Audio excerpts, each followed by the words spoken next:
ሙሉቀን አያሌው እባላለሁ። የምኖረው ደብረ ኤልያስ ወረዳ ነው የምኖረው። ሙሉቀን በላይነህና ጓደኞቻቸው የሚል ነው። ማህበራችን አንድ አመት ከአንድ ወር አካባቢ ይሆናል ከተደራጀና ወደ ስራ ከገባ። የተደራጀ ነው እና ወደ ስራ የገባ ነው አምና 2017 ሰኔ ወር ላይ ቀጥታ ወደ ስራውን ጀምረናል። ግንባታውን እንዳጠናቀቅን ማለት ነው። አሁን አንድ አመት ከምናምን ላይ ያለ ነው ማለት ነው። ወደ ስራ እንድንገባ ያደረገን በዋናነት አንድ ማዕከል ነው። ስንገባ የቁጥራችን 10 ነን። 10ሩ ሙሉ አሁን ስራ ላይ ይገኛል።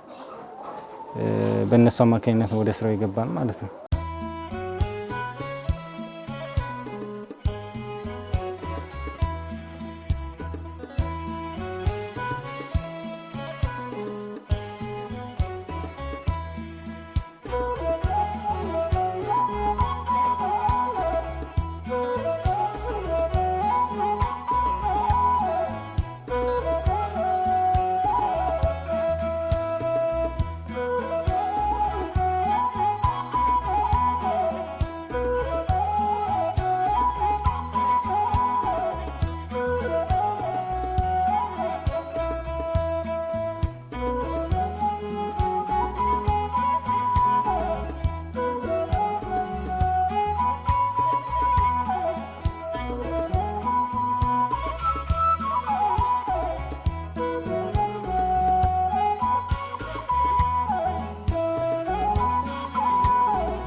ወደ ስራው ከመግባታችን በፊት ይዘነው የመጣነው አለ። ከገባን በኋላም ራሱ ካፒታልን የተጠቀምነው አጠቃላይ ከመንግስት ያገኘነው ድጋፍ የተሰጠነው አለ። ከዚያኛ 25% የቆጠብነው አለ።